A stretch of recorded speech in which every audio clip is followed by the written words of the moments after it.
فلسطین سے ٹکرا جائے، اسرائیل سے ٹکرا جائے، سارے ملک اسرائیل کی مدد کر، ایسا لگ رہا ہے کہ جیسے فلسطین سے زیادہ امریکہ کی مدد کرنا ثواب ہو۔ تو مطلب آپ سمجھئے کہ جس کے یہاں حسین نہیں ہوتے وہاں نہ مردانگی ہوتی ہے نہ بہادری ہوتی ہے۔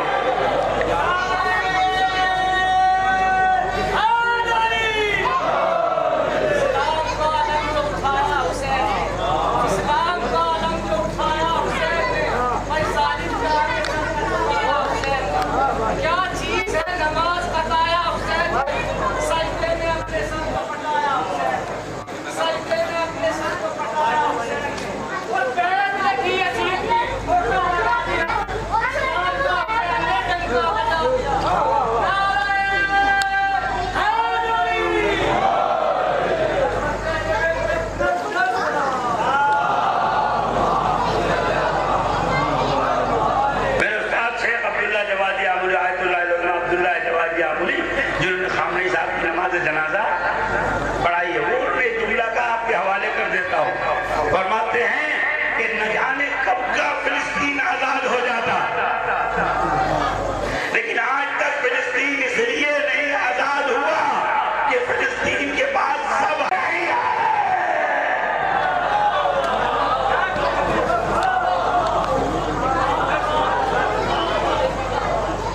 سب کچھ ان کے پاس ہے، یا حسین نہیں ہے، اور جس کے پاس یا حسین ہے اسے کسی چیز کی ضرورت نہیں ہے۔ اسلحوں سے وہ نہیں ڈرتا، ڈرون سے وہ نہیں ڈرتا، مرنے سے وہ نہیں ڈرتا۔ جب دنیا کے حکمراں سرنگوں میں چوہوں کے جیسے چھپے ہوئے تھے تو سید علی خامنئی اپنے گھر میں بیٹھ کے اعلان کر رہے ہیں ہماری رگوں میں اسی علی کا خون دوڑ رہا۔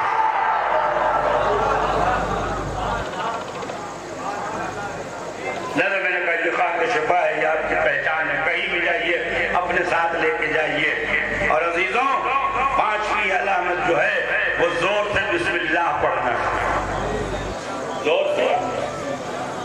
اگر آپ کو یقین نہ ہے تو آپ ذرا سا پیس ٹی وی دیکھ لیں، یا سعودی عرب والا ٹی وی جس میں دو تلوار اس میں کھجور اگی ہوئی ہے، اس میں نماز ہوتی تو مولانا صاحب کہاں شروع کرتے ہیں؟ اللہ اکبر الحمدللہ رب العالمین۔ بولو نا بھائی، اب دیکھیں نا،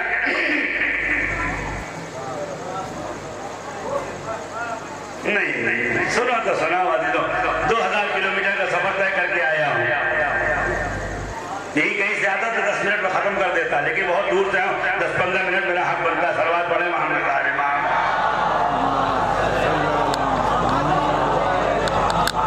اور 2-3 مجلسیں چھوڑ کے آیا ہوں، ایک اور صلوات پڑھتے محمد والے محمد۔ غور سے دیکھیں نا، اس کے بعد الحمدللہ ارے کم بخت آدمی کیا بسم اللہ منہ سے بھی کہے گزرا ہے؟ پیچھے والوں سے بخاتو جوانوں میں تم سے بات کر رہا ہوں، کیا بسم اللہ سے بھی کہے گزرا ہے؟ وجہ یہ ہے کہ جب ڈاکٹر کے بجائے موچی کو امام بناؤ گے تو وہ آپ کے دل کی دوا نہیں دے گا، اپنے سوزن سے ٹھانکا لگائے گا۔ عزیزو، جس نے علی کو مولا بنایا اس کی تعلیم میں کہیں نہ کھوٹ ہے نہ کہیں لوٹ ہے۔ جس نے غیر علی کو مولا بنایا آج تک فیصلہ نہ کر پایا کہ نماز کیسے پڑھنی چاہیے اور کیوں کر پڑھنی چاہیے۔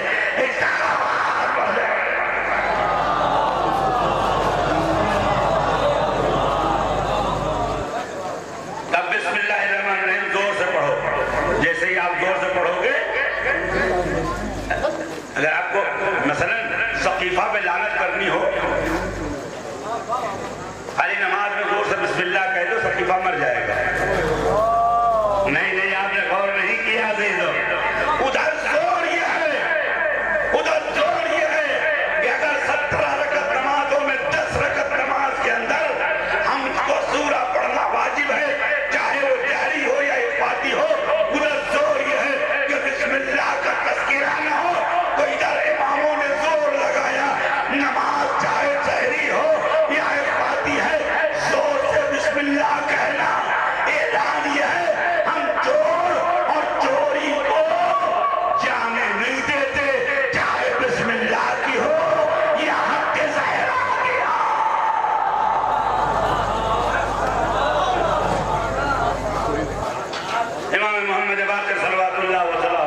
جس کو چرا لیا۔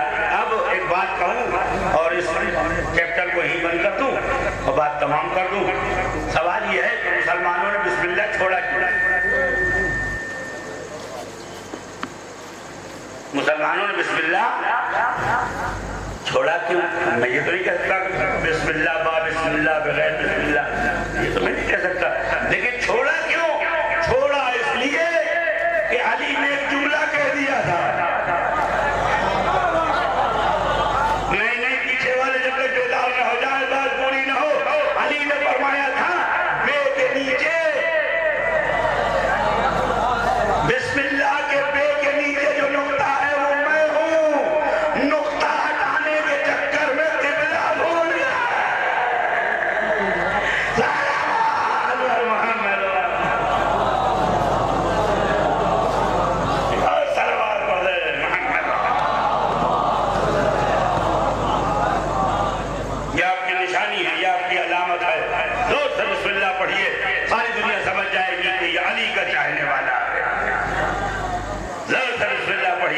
ساری دنیا جان جائے گی کہ یہ علی کا چاہنے والا ہے۔ آخری علامت جس کے لیے آپ کو یہاں تک روکا تھا وہ یہ زیارت الاربعین، چہلم کی، بولو نا بھائی اس میں بیدار ہو جاؤ، چہلم کی زیارت کاہے کی نشانی ہے؟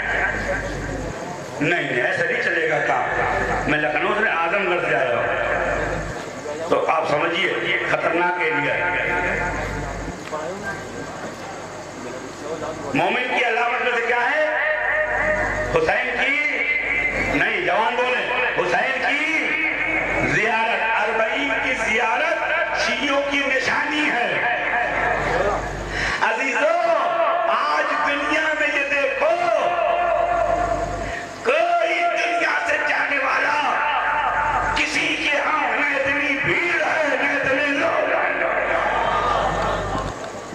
عراق میں کانفرنس تھی تو اس زمانے کے موجودہ عراق کے جو وزیر خارجہ تھے تو انہوں نے سعودی عرب سارے ممالک تھے، انہوں نے کہا اِنَّا لے رأس المسلم قبلۃ وَهُوَ بِمَکَّہ، مسلمانوں کے سر کا ایک قبلہ ہے، وہ کیا ہے؟ مکہ ہے۔ ہمارے جسم کا قبلہ، نماز کا قبلہ کہاں ہے؟ بولو نا بھائی، وہ کہاں ہے؟ مکہ۔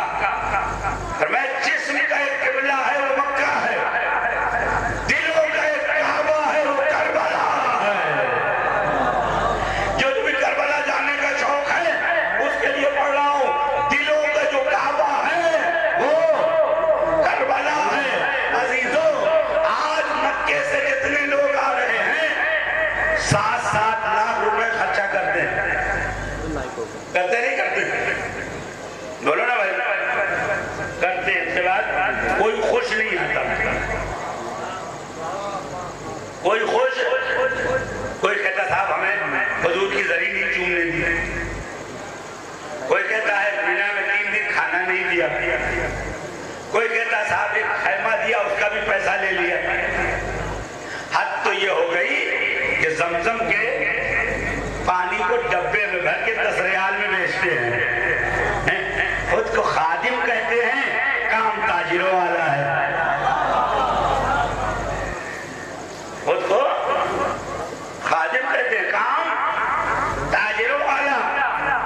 عزیزوں 7 لاکھ خرچہ کر کے جائیے تب بھی کوئی راضی نہیں آتا، ذرا سا دیر ہو جائے تو عمرے پہ گئے میری بات تصدیق کریں گے، اگر آدھا گھنٹہ لیٹ ہوٹل پہنچے تو کھانا سمیٹ دیا جاتا ہے، دن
تو لوگ خدمت کرتے ہیں، ابھی تو مالک کے غلام لگے ہوئے ہیں۔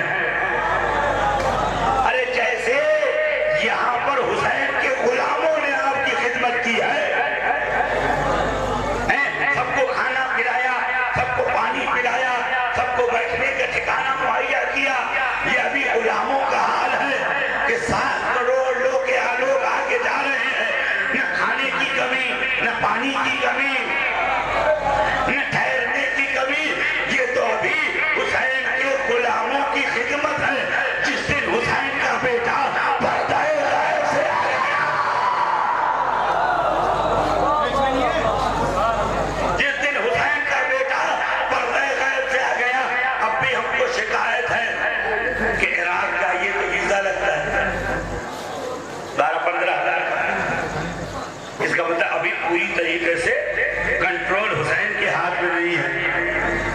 وَإِلَّا معشوق تک جانے کے لیے کرایہ نہیں، عشق چاہیے،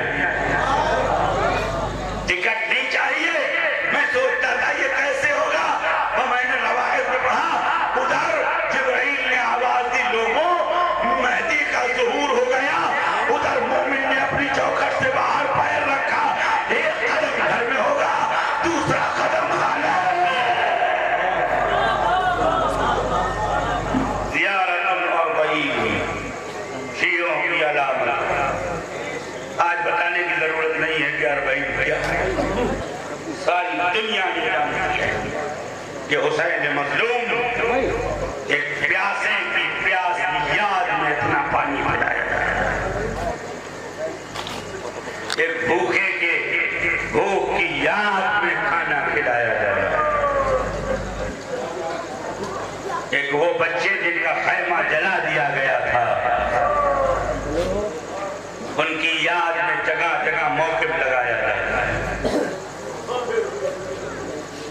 میں 1 سال 40 میں تھا، ایک بوڑھا خادم تھا موقف کا، وہ اندر جا رہا تھا، کچھ لوگوں نے کہا کہ ذرا سا گرمی زیادہ ہے، تو بڈھے نے اے سی کو آخری درجے پر کیا، اور اس کے بعد منہ پھیر کے رونے لگا۔ میں نے کہا آپ رو رہے ہیں؟ اس نے کہا یہ ان بچوں کی یاد میں موقف بنا ہے جن کے سر پر کوئی سایہ نہیں تھا جز شمر کے تازیانوں۔ بس عزیزو، مجلس میں نے تمام کی یاد رکھیے، یہاں جو آپ آئے مجلس کوئی چھوٹی بڑی نہیں ہوتی۔ کسی کا بیٹا مر جائے، ایک آدمی پرسہ دینے آئے تب بھی اس کا غم کم ہے، 1000 آدمی پرسہ دینے آئے تب بھی اس کا غم۔ مجلس چھوٹی کیسے ہو سکتی، مجمع کم ہو زیادہ ہو، وہ جو اپنے لال کے لیے آنسو بہا رہی ہے،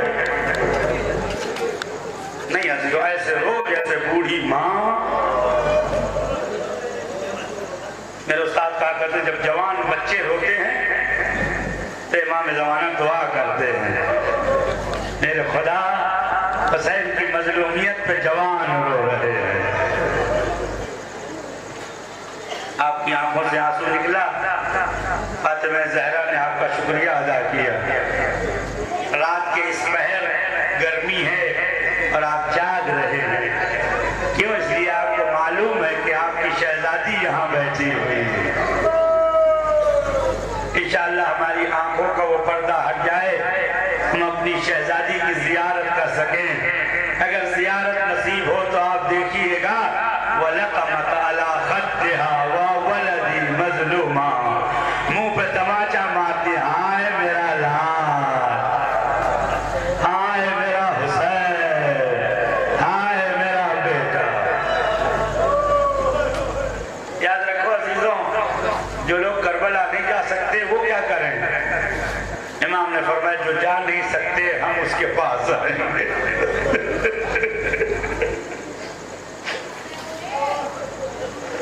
یہ فرض کرو کہ کربلا میں بیٹھے ہو، یہ فرش عزا حسین کا گھر ہے۔ عزیزو یہ جملہ انشاءاللہ آمادہ عزا ہو جائیں، یہاں آ کے بیٹھ جاؤ، حسین کی فہرست میں آپ کا نام آ جاتا ہے۔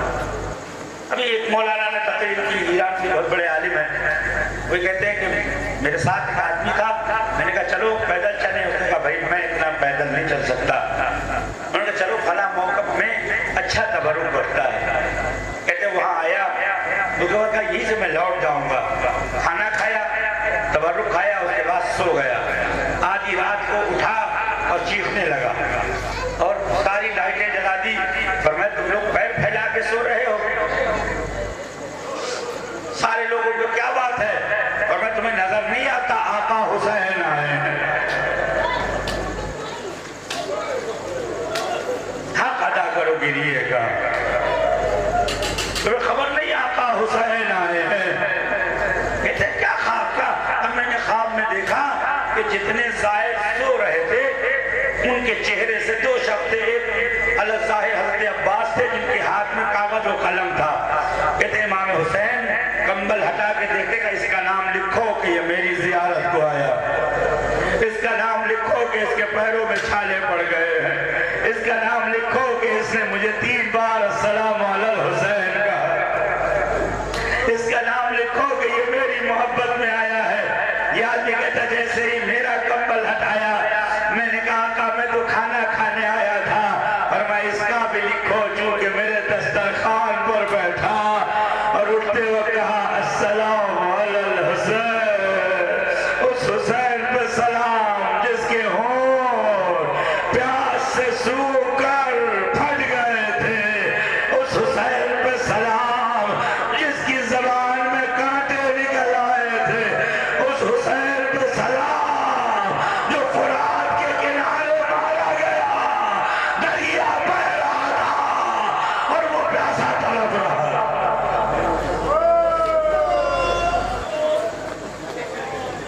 عزیزوں جی کھول کے رویا کرو، شرم حیا نہ کرو، محرم ختم ہو رہا ہے، پتہ نہیں سال آئندہ کون زندہ۔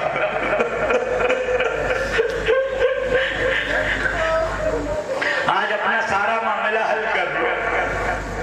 شیخ عباس قمی کے بیٹے آوائے محدث زادے کہتے ہیں جب بھی کوئی کام نہ بن رہا ہو تو امام زمانہ کو ان کی ننھی پھوپھی سکینہ کا حوالہ ہے۔ جن کے گھر میں ننھی بچیاں ہیں میں ان سے معذرت چاہتا ہوں، اگر میری آواز ماں و بہنوں تک پہنچتی ہے تو میں ان سے معذرت چاہتا ہوں، ننھی بچی بڑی نازک ہوتی ہے۔ عزیزوں خالی چہرے اور آنکھوں میں غصہ لے آؤ تو وہ کانپنے لگتی ہے۔ خدا آپ کے بچوں کو سلامت رکھے۔ عزیزوں 3 سال روایتوں میں 3 سال کی بچی یا 4 سال کی بچی، 4 سال کی بچی ٹھیک سے دوڑ بھی نہیں پاتی ہے، اگر تیز دوڑتی ہے تو گر جاتی ہے۔ حمید کہتا ہے رأیت صغیرۃ تجری والشمر خلفہا، میں نے دیکھا ایک ننھی بچی بے حال ہو کے دوڑ رہی ہے، شمر اس کے پیچھے کوڑا لیے ہے، وہ بچی آواز دیتی واہ محمدہ واہ حیدرہ واہ حمزہ۔ ننھے ننھے بچے میرے سامنے بیٹھے، میں معذرت چاہتا ہوں۔ دیکھو بھائی کا بچہ گود میں سو گیا ہے، باپ جب زندہ ہو تو بیٹوں کو چین سے نیند آتی،